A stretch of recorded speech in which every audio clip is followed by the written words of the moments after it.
America உலகத்தோட ஒரு பெரிய வல்லரசு நாடு தான். அதுல எந்த மாற்று கருத்தும் இல்ல. ஆனா, இந்த வெள்ளை மாளிகையோட எண்ண ஓட்டம் அப்படிங்கிறது இந்த காலத்துக்கு ஏற்ப மாறாது. அப்படியே பழைய ஸ்டைல் தான். நம்மள அடிச்சுக்க ஆளே இல்லைங்கிற மாரி தான் வெள்ளை மாளிகையோட ஸ்டேட்மெண்ட் எல்லா நாட்கள்லயும் இருக்கும். இப்ப இருக்கக்கூடிய நிர்வாகமோ, இல்ல ராணுவமோ, பென்டகனோ அவர்கள் எண்ண ஓட்டம் மாறுனா கூட வெள்ளை மாளிகையோட எண்ண ஓட்டம் மாறாது. அது எப்படி ஒரு நிர்வாகத்த மீறி வெள்ளை மாளிகை பிரஸ் மீட் குடுக்கும் அப்படின்னா, அடிப்படையில என்னவோ அத வச்சு குடுத்துருவாய்ங்க. உதாரணத்துக்கு பைடன் அவர்கள் சீனாவுக்கு எதிரா வீரர்கள நேரடியா களம் இறக்குவேன் அப்படின்னாரு. வெள்ளை மாளிகையை பொறுத்தவரையும், இல்ல இல்ல நீங்க தப்பா புரிஞ்சுகிட்டீங்க அவர் சொன்னத. அப்படிலாம் இறக்க மாட்டோம் அப்படின்னாங்க. மீண்டும் பைடன் சொன்னாரு. நான் தெளிவா சொல்றேன். நேரடியா அமெரிக்க வீரர்கள் இறங்குவார்கள் அப்படின்னு. அதுக்கப்புறம் மீண்டும் வெள்ளை மாளிகையிட்ட கேட்டப்ப, அத நீங்க அப்படி புரிஞ்சுக்கவே கூடாது. நேரடியா இறங்கவே மாட்டோம் அப்படின்னாங்க. இப்ப நம்ம என்ன எடுத்துக்கிறது? பைடன பெரிய ஆளுன்னு எடுத்துக்கிறதா? வெள்ளை மாளிகைய பெரிய ஆளுன்னு எடுத்துக்கிறதா?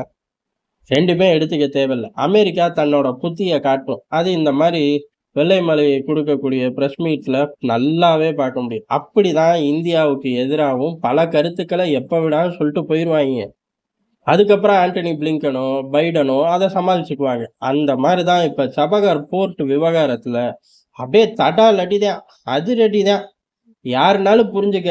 ஈரானோட தொடர்பு இருந்துச்சு அப்படின்னா, நீயா வந்து அமெரிக்க தடைகள்ல ஏறி உட்கார்றதுக்கு சமம் அப்படின்னு சொல்லி தடாலடி கருத்து. இவ்வளவு வேகம் காட்டணுமா அப்படின்னு கேட்டா, காட்ட தேவையில்ல. நெனச்சாலும் காட்ட முடியாது அப்படிங்கிறதுதான். சபகர் போர்ட்ட எடுத்து நம்ம மட்டும் மஞ்சள் குளிக்க போறது கிடையாது. அங்க உட்கார்ந்து குவாதார பார்க்கலாம். சீனா கைக்கு போகாம தடுத்திருக்கோம். இப்படி பல விஷயங்கள் இருக்கு. ஈரான் கட்டாயம் அமெரிக்காவுக்கு ஃபேவரா நகர்த்த போறதே இல்ல. இந்தியா கிட்ட வந்துருச்சு அப்படின்னா, ஏறக்குறைய அந்த போர்ட்டு அமெரிக்காவோட எதிரிகள் கிட்ட போல. ஒரு சேஃப் ஜோன் தான். இவ்வளவு விஷயங்கள் இருக்கும்போது, வெள்ளை மாளிகை அப்படி அடிச்சதுல எந்த ஆச்சரியமும் இல்ல. அவனுங்களோட தன்மையே அதான். எடுத்தோனே அப்படியே பெரிய ஆள்ன்னு தன்னைத்தானே நினைக்கிறது தப்பு கிடையாது. ஆனா எல்லா விவகாரங்கள்லயும் இன்னைக்கு உலகம் அப்படி இருக்கா அப்படின்னு கேட்டா, அமெரிக்கா பல இடத்துல அட்ஜஸ்ட் பண்ணி வேண்டிய கட்டாயத்துல தான் இருக்கு. அதெல்லாம் நிர்வாகம் பார்த்துக்கும். வெள்ளை மாளிகை அமெரிக்காவோட கோர் அஜெண்டாவ ஃபாலோ பண்ணுங்கிற மாரி தான் அந்த ஸ்டேட்மெண்ட். யாருனாலும் பார்த்துக்க, ஈரான் கூட போனேன்னா, அமெரிக்க தடைகள்ல வாண்டடா ஏறி உட்கார்றதுக்கு சமம் அப்படின்னு. இந்தியா அதுக்கு பதிலடி குடுத்திருக்கு. இந்தியா குடுத்த பதிலடி அப்படிங்கிறது, ஈரானோட சபகர் போர்ட் அப்படிங்கிறது எவ்வளவு முக்கியங்கிறது அமெரிக்காவுக்கும் தெரியும். பல நேரங்கள்ல அமெரிக்கா அத பத்தி பேசியிருக்கு அப்படின்ட்டும். இது ஊரறிஞ்ச ஒரு உண்மைதான். அந்த போர்ட் ரொம்ப முக்கியம் அப்படிங்கிறது. அது அமெரிக்காவுக்கும் தெரியும். அமெரிக்காவும் அந்த போர்ட்டோட முக்கியத்துவத்த நல்லா புரிஞ்சிருக்கு அப்படின்னு சொல்லியிருக்காங்க. அது மட்டும் கிடையாது.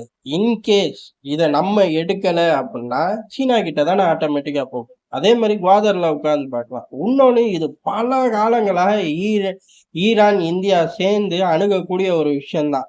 இன்னும் சொல்லப்போனா, அந்த போர்ட்ட இந்தியா கையாண்டுகிட்டு தான் இருக்கு. அதே சமயம் கோடிக்கணக்குல இன்வெஸ்ட் பண்றோம். இன்வெஸ்ட்மென்ட் சும்மா பண்ற மாரியே இருக்கும். காரணம் என்னன்னா, ஒரு லாங் டெர்ம் அக்ரீமெண்ட் இருந்தா தான் ஹோல்ட் எடுக்க முடியும்.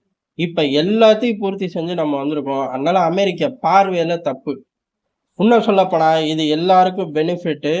எல்லாருக்கும் பெனிஃபிட். உனக்கும் பெனிஃபிட், எனக்கும் பெனிஃபிட். சீனா, பாகிஸ்தான தள்ளி வச்சிருக்கோம் அப்படின்னு சொல்லி நேரடியாவே அடிச்சிருக்கோம். இவ்வளவு நேரடியா அமெரிக்காவ யாருமே அடிக்க முடியாது. இந்தியாவ தவிர சமகாலத்துல. அது மட்டும் கிடையாது. ஏன் அமெரிக்கா இப்படி ரியாக்ட் பண்ணுது அப்படிங்கிறக்கு, அதுக்கும் இந்தியா பதில் நேரடியா சொல்லியிருக்கு. நம்மல்லாம் பேசுறது தனி. இந்திய அரசாங்கம் நேரடியா பதிவு பண்றதுங்கிறது, அதோட வெர்ஷனே வேற விதம். அதோட மைலேஜே தாறுமாறா இருக்கும். அப்படி ஒரு சம்பவத்தையும் சேர்த்து இப்ப இந்தியா பண்ணிருச்சு.